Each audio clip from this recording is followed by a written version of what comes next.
Yang terakhir ini, menjelang ini kan sudah IKN ya, Penajam Pasir Utara sudah ditunjuk sebagai Serambinya Nusantara. Serambi Nusantara. Otomatis nanti ke depan jumlah penduduk bertambah. Baik. Bagaimana kesiapan dari rumah sakit ini? Ya.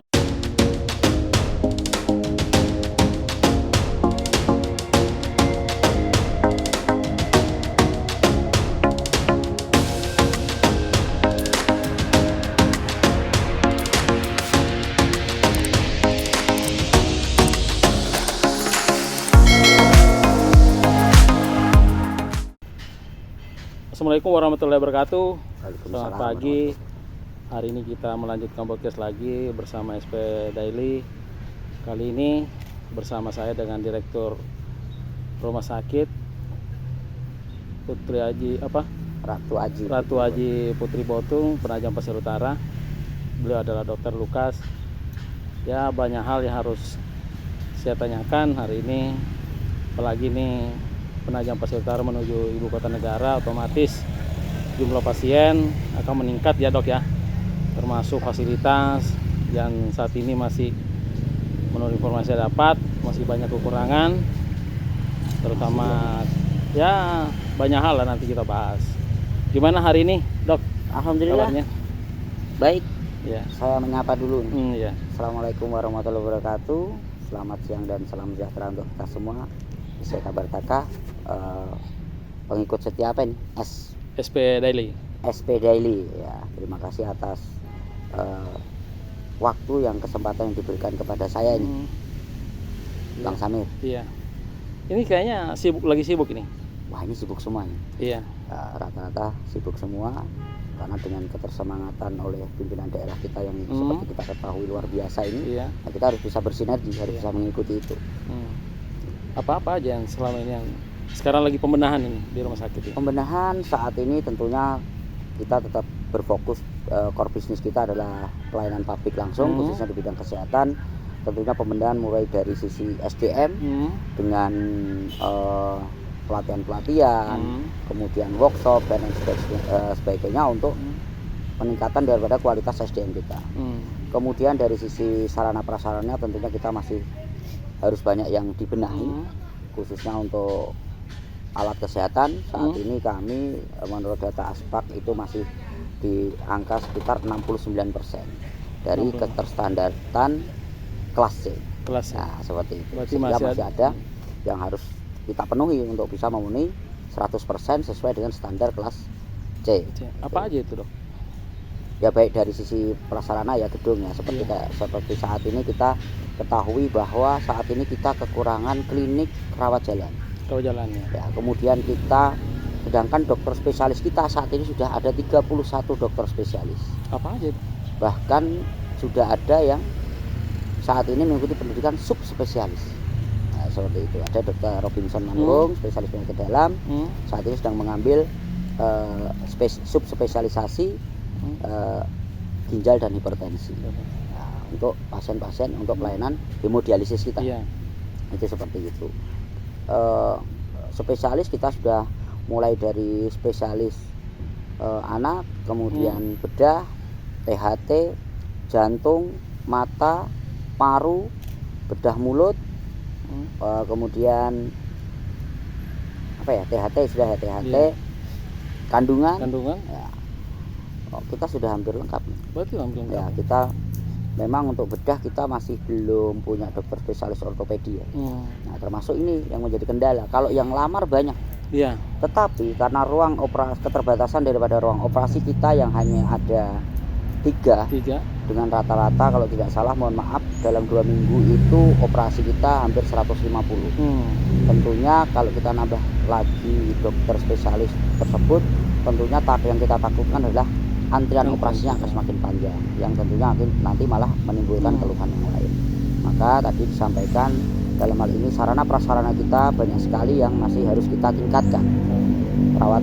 Klinik rawat jalan kita kurang seiring dengan bertambahnya spesialis kita. Kemudian yang kedua adalah rawat inap kita, seperti kita ketahui saat ini kita baru punya kelas 3. Itu berapa tempat kita ada 109 tempat tidur hanya untuk kelas 3. Kelas 1-2? Kelas 1-2 kita belum ada. Kenapa itu? Ruangannya belum ada. Bangunannya belum ada. Bangunannya belum ada, tetapi insya Allah kita akan tetap mengusulkan itu baik melalui APBD kabupaten maupun ke provinsi. Dulu kan ada rencana untuk sampai lantai 4 ya. Kenapa tidak terbangun itu? Iya betul. Bahkan gambarnya sudah ada nih, DED-nya ya. DED-nya sudah ada di Dinas PUPR tentunya. Nah, kami juga mengharapkan nih keberlanjutan itunya seperti apa nanti kelanjutannya. Bangunannya nanti. Mudah-mudahan dengan PJ Bapak Bupati ini nanti tentunya kami sudah secara non formal sudah menyampaikan. Saat ini kami berkoordinasi dengan rekan-rekan di PUPR untuk mereka menyusun kajiannya, karena kan sudah beda tahun saat DED itu dibuat, sudah terlalu jauh sehingga harus ada penyesuaian. Sekitar 3 tahunan sudah di sana. Iya, untuk itu mudah-mudahan bisa terwujud, karena itu menjawab semua permasalahan terkait sarana prasarana, Bang Samir. Bang Samir tahu sendiri tiap kali musim hujan pasti kita itu kan terendam air karena bahu jalannya lebih tinggi dibandingkan rumah sakit kita. Mengenai sarana prasarana ya, otomatis kan dari peserta BPJS ini kelas 1, kelas 2 ya. Nah, bagaimana mereka tidak bisa memperoleh haknya, karena merupakan haknya ruangan ya. Kalau hak pelayanannya kita terstandar, tidak membedakan mau kelas 1, kelas 2 sama, tetapi masalah hak ruangannya. Nah, seperti itu. Nah, ada komplain tidak selama ini dari peserta? Selama ini komplain ya ada ya kan, seperti contohnya dari PNS saya sendiri gitu kan. Saya kelas 1 gitu kan, tapi kalau saya sendiri sakit dalam hal ini tentunya harus di kelas 3 kan, seperti itu. Kalau misalnya begini, kalau misalnya PNS boleh lah ya memberikan penjelasan mereka. Bagaimana dengan masyarakat yang kepesertaan kelas 1, kelas 2 itu meyakinkan mereka memberikan penjelasan bagaimana itu? Ya mau tidak mau memang kami harus mengakui bahwa dalam hal ini fasilitas yang saat ini baru tersedia untuk masyarakat bagi yang kelas 1 penerima manfaat kelas 1, kelas 2 itu kami belum bisa menyediakan, sehingga mau tidak mau memang kita tawarkan bahwa kita memang punya fasilitasnya di kelas 3. Ada rata-rata mereka minta sudah sekalian aja ke Balikpapan nih untuk kelas 1, kelas 2? Ya itu bisa, memang biasanya seperti ini karena kan BPJS kan rujukan ya, tidak bisa atas permintaan sendiri. Nah, mau tidak mau sebenarnya memang ini menjadi PR besar kita untuk bahwa kita wajib menyediakan fasilitas itu.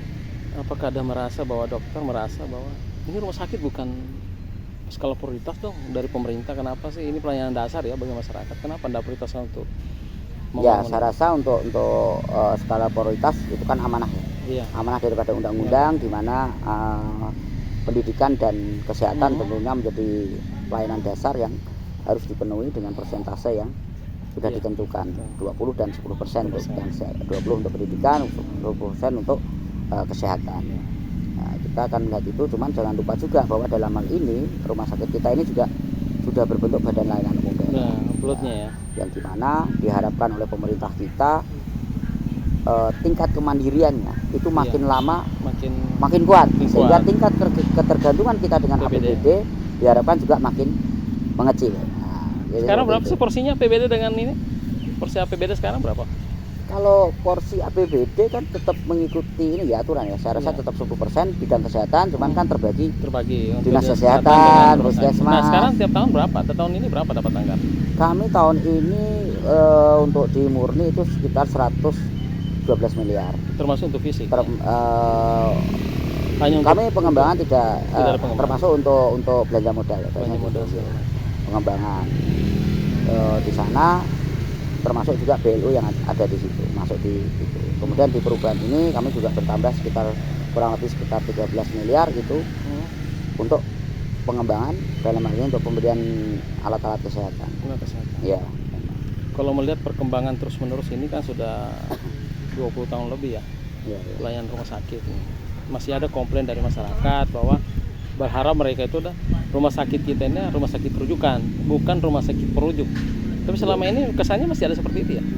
Saat ini untuk menurut dari survei kepuasan masyarakat sendiri maupun indeks kepuasan masyarakat yang kita susun, kami melakukan self assessment itu terkait bahasa merujuk itu sudah berkurang. Dan itu dibuktikan juga dengan data bahwa pengurangannya sudah luar biasa drastis. Datanya ada, mungkin nanti kita sampaikan, saya nggak terlalu hafal angkanya. Karena apa? Seiring dengan makin lengkapnya spesialis kita. Nah, sekarang yang dirujuk itu biasanya yang karena patah tulang, karena kita nggak punya dokter radiologi, dokter bedah ortopedi. Kemudian yang kedua adalah yang dirujuk untuk penegakan diagnosa khususnya untuk yang memerlukan CT scan. Nah, ini saat ini kami sudah sediakan ruangan CT scan-nya. Tapi alatnya belum. Alatnya kami berharap dari provinsi, karena kemarin kami sudah koordinasi dengan Dinas Kesehatan Provinsi, nantinya mereka yang akan menghibahkan ke kita untuk CT scan. Nah, harusnya di perubahan ini, cuma kelihatannya dialihkan ke insya Allah di Murni 2000. Tapi alatnya sudah lengkap ya? Insya Allah alatnya kita bangunannya sudah lengkap semua. Bangunannya sedang proses. Mungkin sekitar 70% progresnya. Terus yang dibangun sementara juga ini ruang donor apa yang ruang cuci darah, gedung cuci darah hemodialisis ya. Itu seperti apa sistemnya? KSO ya. KSO kerjasama operasional. Salah satu objek yang menjadi KSO atau benefit yang kita dapatkan salah satunya adalah satu, selain mesin kita dikasih, yang kedua bangunannya. Kan gitu, dengan kapasitas kurang lebih 25 sampai 30 tempat tidur ya, dengan nilai proyek itu sekitar 3 miliaran, sekitar 3,5 miliar kalau tidak salah ya, karena kan dari mereka yang mengerjakan. Nah, kembali lagi masalah pelayanan, Dok ya. Ini selama ini kan pelayanan luar biasa ya, orang antri untuk ke poli atau ini, itu mengantisipasinya bagaimana, Dok? Itu informasinya ya. Ada pasien datang jam 5, jam ya, betul. 6 pagi supaya lebih cepat. Ternyata juga pelayanan kan mulai dari jam 7 itu. Gimana, Dok, mengantisipasi? Jam 5 mereka habis sholat subuh mereka sudah ada di sini. Bang Samir luar biasa. Dalam hal ini satu, kami juga berbangga bahwa kepercayaan masyarakat kepada kami juga makin meningkat, tapi di sisi lain tentunya juga melihat mereka ngantri berjubel, tentunya sudah sejak jam 5 pagi, tentunya itu juga menjadi apa, tantangan buat kami untuk memikirkan bagaimana akselerasi maupun inovasi untuk paling tidak mereka tidak ngantri berjubel yang harus berdiri kasihan. Salah satunya adalah sebenarnya adalah dalam ini masyarakat bisa memanfaatkan mobile JKN yang disediakan oleh BPJS, di mana pendaftaran bisa dilakukan melalui online dengan namanya program mobil JKN. Nah, kemudian yang kedua, saat ini atas arahan daripada Bapak PJ Bupati juga dalam hal ini kami sedang menyusun juga membuat semacam aplikasi khusus untuk RSUD kita sendiri. Nah, jadi satu klik nanti kita bisa daftar antrian online di situ, sehingga masyarakat tidak perlu datang ke sini. Datangnya saat sudah mau ke poli saja. Nah, itu seperti itu. Ini sedang dalam proses pengerjaan. Mudah-mudahan minggu depan sudah bisa di launching oleh Bapak Bupati. Harapannya seperti itu. Tapi kita akan melihat dulu simulasinya seperti apa. Kita lihat nanti masyarakat bisa langsung download di Play Store. Bagi yang punya HP itu bisa nanti bisa ada petunjuk-petunjuk di sana untuk bisa diikuti. Itu untuk pasien baru atau pasien lama itu? Yang pasien baru, pasien lama, monggo silahkan. Nanti kita ada menunya kan. Untuk yang pasien baru, kemudian pasien baru yang belum punya nomor identitas berobat, dan untuk pasien yang lama tentunya ada menunya yang berbeda. Berarti mengklik nanti aplikasi itu langsung, tidak perlu lagi ke pendaftaran itu langsung. Tidak perlu. Yang tujuannya tapi langsung bisa melakukan fingerprint. Sekarang fingerprint kan hanya perlu melakukan fingerprint saja. Ya, sehingga intinya mereka tidak harus ngantri datang pagi ke rumah sakit. Kan seperti itu. Dalam hal ini tentunya nanti ada pembatasan juga. Karena kadang yang pasien-pasien yang sepuh-sepuh lansia tentunya tidak memahami aplikasi tersebut, sehingga mau tidak mau nantinya berapa persen yang kita lakukan melalui antrian online dan mana yang kita melakukan antrian manual. Untuk berarti diprioritaskan manual itu yang lansia ya? Ya pasti. Yang tidak memahami aplikasi. Ya, sehingga nantinya tentunya juga ke depan memang harapan kami apabila sarana ini juga memadai, itu ada namanya klinik geriatri. Sehingga klinik geriatri itu adalah khusus untuk pelayanan lansia. Seperti itu, sehingga dibedakan. Mereka pendaftaran ya harus dibedakan. Ruang pendaftaran beda, ruang pelayanan juga beda. Cuman untuk saat ini dengan segala keterbatasan kami, ya inovasi-inovasi tersebut yang paling tidak bisa kita lakukan adalah mendahulukan mereka. Kadang walaupun mereka datangnya lambat, kita dahulukan dulu. Ada target waktu itu? Target waktu ini ya, target saya adalah minggu depan. Minggu depan mudah-mudahan harus sudah jadi aplikasi tersebut. Baru nanti saya minta untuk disimulasikan. Paling tidak simulasi ya tidak usah terlalu lama lah. Untuk ini Mbak, untuk pelayanan untuk lansia khusus itu untuk lansia khusus kami terkendala di sarana ya, Sarana, ya ya. bangunannya. Yang sekarang saja masih kurang gitu, sehingga harus bergantian dokter prakteknya, kan gitu. Oh, dokter praktek harus bergantian. Harus bergantian. Tapi secara SDM kita lengkap ya, dok? SDM insya Allah kita lengkap, kita punya 31 dokter spesialis. Perawatnya lengkap semua segala Dokter macam. umum kita ada sekitar 20 orang lengkap, sudah perawat. Alhamdulillah perawat kita juga sudah mencukupi, bidan kami sudah berlebih malahan secara analisa jabatan, formasi jabatan bidan sudah lebih. Tapi dok, selama ini kan juga ada keluhan masyarakat ketika mau merujuk ke rumah sakit Balikpapan ya. Ya. Nah ini kan alasannya dok, yang saya dapat informasi dari masyarakat itu bahwa ini susah karena harus aplikasi, harus di sana penuh ruang di sana penuh. Akhirnya mereka ya pasrah menunggu dari sini. Ada enggak? Seperti apa sih mencari itu jalan keluar itu? Ya. Jadi permasalahan itu juga kami pernah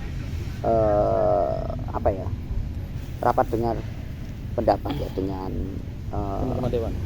teman-teman di dewan terkait dalam hal ini itu gitu, bahwa bagaimana rujukan ini katanya selalu penuh, kan selalu seperti itu, bahasa mempersulit keberangkatan dan lain sebagainya.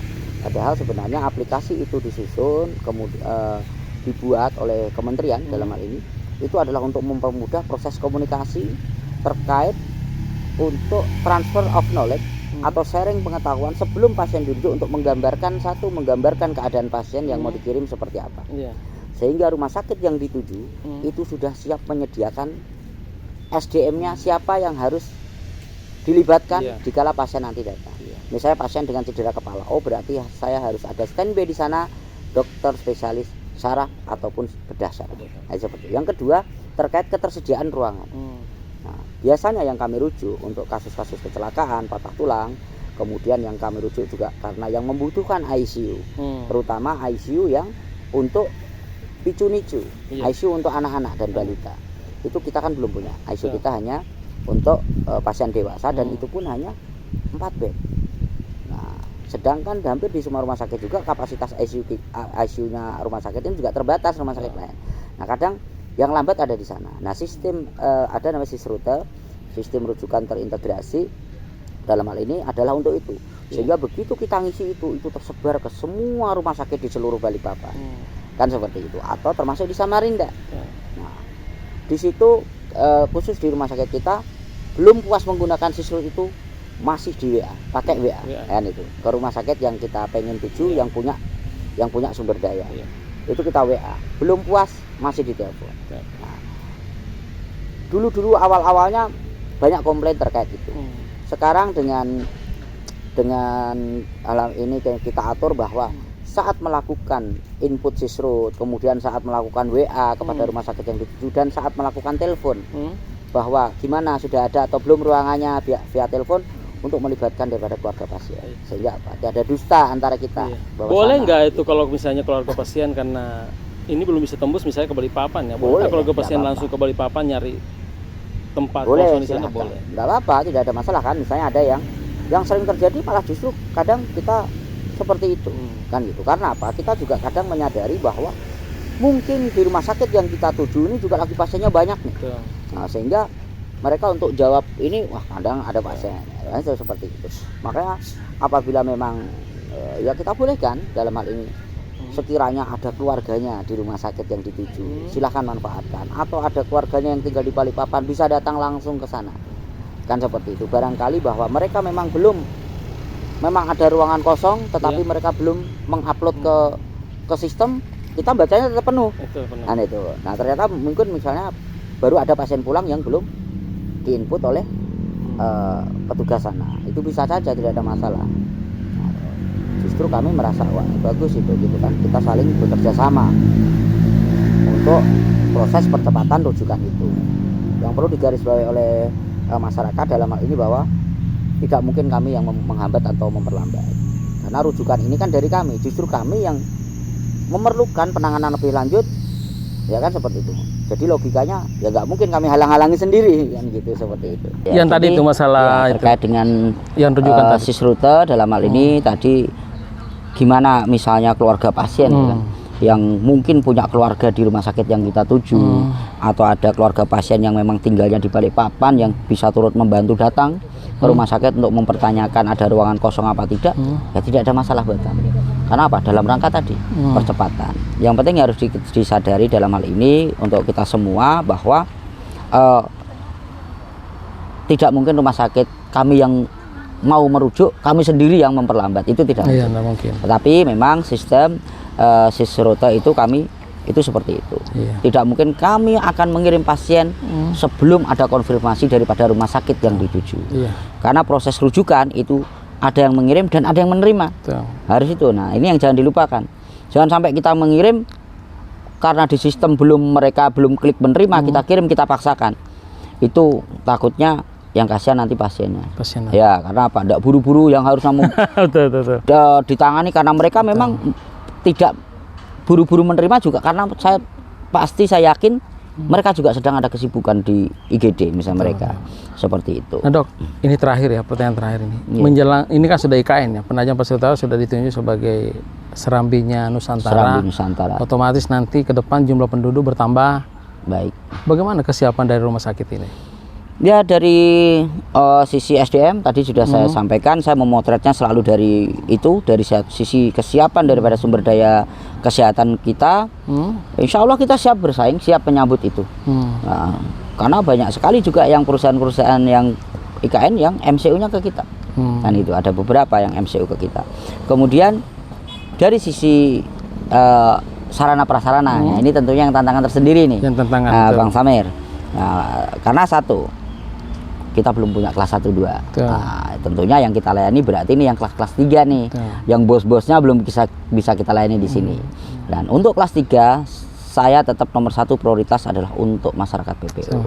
Nah, itu seperti itu. Jadi dikala masyarakat PPU ini membutuhkan ruangan, itu harus ada.